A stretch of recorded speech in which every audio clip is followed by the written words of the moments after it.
بسم اللہ الرحمن الرحیم۔ السلام علیکم ورحمۃ اللہ وبرکاتہ۔ معزز سامعین اکرام، سونے کے آداب کے متعلق اور تھوڑی وضاحت کرتے ہوئے کہ نیند اللہ تبارک و تعالیٰ کی ایک عظیم نعمت ہے۔ سونے سے جسم کو راحت ملتی ہے، نخاہت اور تھکان دور ہو جاتی ہے اور نیند انسان کو تازہ دم بنا دیتی ہے، دن بھر کی محنت اور مشقت کو راحت میں بدل دیتی ہے۔ اگر یہ سونا حضور رحمت عالم صلی اللہ علیہ وسلم کی سنت کے مطابق ہو تو جہاں اس سے مذکورہ فوائد حاصل ہوں گے، وہیں یہ نیند بھی ہمارے لیے عبادت بن جائے گی اور سنت کے مطابق سونے کی وجہ سے ہمیں اللہ تبارک و تعالی اجر و ثواب عطا فرمائے گا۔ حضور رحمت عالم صلی اللہ تعالیٰ علیہ وسلم کا سونا نہ زیادہ تھا اور نہ ہی بہت کم، بلکہ اعتدال کے ساتھ تھا۔ آپ عشاء کی نماز کے بعد وضو کی حالت میں سونے کے لیے اپنے بستر مبارک پر تشریف لے جاتے، بستر مبارک جھاڑتے، جوتے اتار کر بستر مبارک پر لیٹتے، اللہ کا ذکر کرتے، قرآن پاک کی چند سورتیں پڑھتے اور پھر محو خواب ہو جاتے۔ رات کو پچھلے پہر جاگتے تو وضو فرما کر نماز تہجد ادا کرتے، اس کے بعد اگر نیند آ جاتی تو دوبارہ آرام فرماتے ورنہ بیدار رہتے۔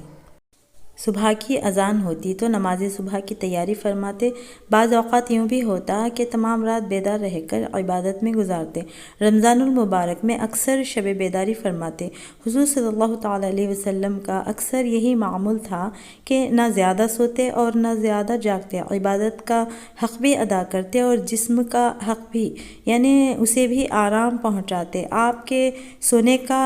انداز یہ تھا کہ آپ چت نہ لیٹتے تھے، بلکہ دائیں رخسار کے نیچے دایاں ہاتھ رکھ کر چہرے مبارک ایک طرف کر کے پہلو کی جانب آرام فرماتے اور جب دل چاہتا کروٹ بدل لیتے۔ حضرت براء بن عازب رضی اللہ تعالی عنہ سے روایت ہے، فرماتے ہیں رسول اللہ صلی اللہ علیہ وسلم مجھ سے ارشاد فرمایا، جب اپنے بستر پر جانے کا ارادہ کرو تو نماز جیسا وضو کر لو، پھر دائیں پہلو پر لیٹ جاؤ اور آخر میں اللہ کی طرف متوجہ ہو کر چند کلمات ادا کرتے، یعنی اللہ سے دعا کر کے سو جاتے۔ حضرت عبد الرحمن رضی اللہ عنہ نے اپنے والد سے روایت کرتے ہوئے یہ حدیث بیان فرمائی کہ حضور صلی اللہ علیہ وسلم نے فرمایا، جو شخص کسی ایسے مکان کی چھت پر سوئے جس کی چار دیواری نہ ہو، وہ میری ذمہ داری سے باہر ہے۔ معزز سامعین اکرام، اس حدیث شریف کی تشریح یہ ہے کہ آپ صلی اللہ علیہ وسلم نے جس چھت کے چار دیواری نہ ہو اس پر سونے سے اس لیے منع فرمایا کہ نیند میں سے جب انسان اٹھتا ہے تو نیند کی غفلت میں کہیں چھت کے کنارے سے گر نہ جائے، اس لیے آپ صلی اللہ علیہ وسلم نے جس چھت کی چار دیواری نہ ہو اس پر سونے سے منع فرمایا ہے۔ اس کی دوسری وجہ یہ بھی ہے کہ سونے کے لیے پردہ نہ ہوگا، کوئی آڑ نہ ہوگی، بے پردگی ہوگی، سطر کچھ وغیرہ ظاہر ہوگا، اس لیے بھی آپ صلی اللہ علیہ وسلم نے جس چھت کی منڈوری نہ ہو، جس چھت پر کوئی آڑ نہ ہو، اس پر سونے سے منع فرمایا ہے۔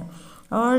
حضرت ابو ہریرہ رضی اللہ تعالی عنہ سے مروی ہے کہ رسول اللہ صلی اللہ تعالیٰ علیہ وسلم نے ارشاد فرمایا، جب تم میں سے کوئی اپنے بستر پر آئے تو اسے چاہیے کہ اپنے تہبند کے اندرونی کونے سے بستر جھاڑے، کیونکہ وہ نہیں جانتا کہ اس کے بعد بستر پر کیا چیز آئی ہے۔ پھر سوتے وقت دعا پڑھیں۔ اس کا ترجمہ ہے کہ اے میرے رب، میں نے تیرے نام سے اپنا پہلو بستر پر رکھا اور تیرے نام سے ہی اٹھوں گا۔ اگر تو میری سانس روکے تو اس پر رحم فرما، اور اگر اسے چھوڑ دیں تو اس کی اس چیز کے ذریعے حفاظت فرما جس کے ذریعے تو اپنے نیک بندوں کی حفاظت فرماتا ہے۔ معزز سامعین اکرام، سونے سے پہلے بستر اچھی طرح جھاڑ لینا چاہیے، خاص کر برسات کے موسم میں، تاکہ اگر کوئی موذی کیڑا مکوڑا بستر پر ہو تو وہ بستر سے دور ہو جائے۔ اگر سونے سے پہلے اس نے خود بستر نہ جھاڑا بلکہ کسی اور نے جھاڑ کر بچھا دیا ہو تب بھی درست ہے۔ بستر جھاڑنا حضور صلی اللہ تعالیٰ علیہ وسلم کی سنت مبارکہ ہے اور اس میں فوائد بھی ہیں، اس لیے ہمیں سونے سے پہلے اپنا بستر جھاڑ لینا چاہیے تاکہ سنت پر عمل کا ثواب بھی مل جائے اور موذی کیڑے مکوڑے سے نجات بھی مل جائے۔ ایک اور جگہ آپ صلی اللہ تعالیٰ علیہ وسلم کا ارشاد گرامی ہے کہ حضرت جابر رضی اللہ عنہ سے روایت ہے کہ نبی اکرم صلی اللہ تعالیٰ علیہ وسلم نے فرمایا، برتن ڈھانپ دیا کرو، مشکیزے کا منہ باندھ دیا کرو، دروازے بند کر دیا کرو اور چراغ بجھا دیا کرو، کیونکہ شیطان بند مشکیزہ نہیں کھولتا، نہ بند دروازہ کھولتا ہے اور نہ ہی ڈھانپا ہوا برتن کھولتا ہے۔ حضور رحمت عالم صلی اللہ تعالیٰ علیہ وسلم نے فرمایا، جب آدمی سونے کے لیے اپنے بستر پر پہنچتا ہے، اسی وقت ایک فرشتہ اور ایک شیطان اس کے پاس آ پہنچتے ہیں۔ فرشتہ اس سے کہتا ہے، اپنے اعمال کا خاتمہ بھلائی پر کرو، اور شیطان کہتا ہے، اپنے اعمال کا خاتمہ برائی پر کرو۔ پھر اگر وہ آدمی خدا کا ذکر کر کے سویا تو فرشتہ رات بھر اس کی حفاظت کرتا ہے۔ حضرت ابو ہریرہ رضی اللہ تعالی عنہ سے روایت ہے کہ رسول اللہ صلی اللہ علیہ وسلم نے فرمایا، جو شخص کسی جگہ بیٹھا لیکن اللہ تعالیٰ کا ذکر نہ کیا، اللہ کی طرف سے اس پر گناہ ہے، اور جو شخص کسی جگہ لیٹا اور ذکر الہی سے غافل رہا، اس کے لیے بھی اللہ تعالیٰ کی طرف سے نقصان ہے۔ معزز سامعین اکرام، سوتے وقت کسی نہ کسی صورت میں اللہ کا ذکر کرنا ضروری ہے، کیونکہ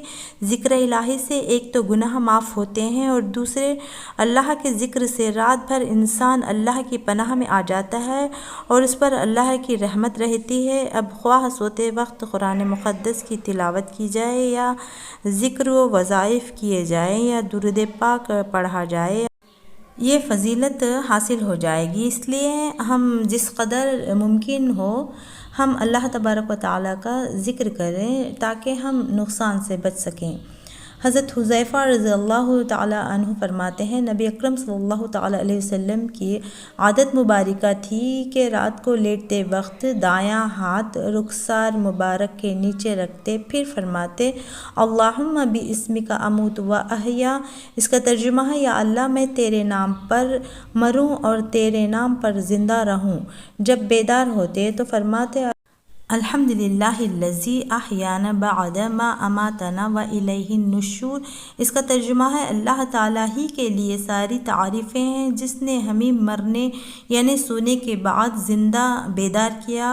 اور اسی کی طرف ہمیں لوٹنا ہے۔ معزز سامعین اکرام، نیند ایک طرح سے عارضی موت ہے۔ جب انسان سو کر اٹھ جائے تو گویا اسے نئی زندگی مل گئی۔ اسی لیے حضور رحمت عالم صلی اللہ علیہ وسلم نے ہمیں یہ دعائیں تعلیم فرمائی تاکہ ہم اپنی آنکھ کھلتے ہی اپنے معبود کو یاد کریں اور آنکھ بند ہونے سے پہلے اپنے معبود کو یاد کریں۔ اس سے ہمیں درس ملتا ہے کہ ہمیں ہر حال میں اللہ تبارک و تعالیٰ کو یاد کرنا چاہیے اور ہمیشہ اس کی یاد اپنے دل میں بسائے رکھنا چاہیے۔ حضرت عائشہ صدیقہ رضی اللہ تعالیٰ عنہا سے روایت ہے کہ آپ فرماتی ہیں، نبی اکرم صلی اللہ تعالیٰ علیہ وسلم ہر شب جب بستر پر تشریف لے جاتے تو اپنے دونوں ہاتھ ملا کر سورہ اخلاص، سورہ فلق اور سورہ ناس پڑھ کر ان میں پھونکتے، پھر جس قدر ممکن ہوتا اپنے جسم اقدس پر پھیرتے، سر انور، چہرے اقدس اور جسم اطہر کے سامنے سے شروع فرماتے۔ یہ عمل آپ 3 مرتبہ دہراتے، یعنی جیسا ہم دعا کے لیے ہاتھ اٹھاتے ہیں اسی طرح ہاتھ اٹھا کر 3 قل کے سورے پڑھ کر ہاتھوں پر پھونک مار کے ان ہاتھوں کو اپنے چہرے پر مل لینا چاہیے، سر پر مل لینا چاہیے اور جسم پر جہاں تک ہاتھ پہنچ سکیں وہاں مل لینا چاہیے۔ اس طرح کرنے سے ہم چھوٹی بڑی بیماریوں سے محفوظ رہ سکتے ہیں اور آپ صلی اللہ تعالیٰ علیہ وسلم کی سنت بھی ادا ہو جائے گی اور ہم صحیح سلامت رہیں گے۔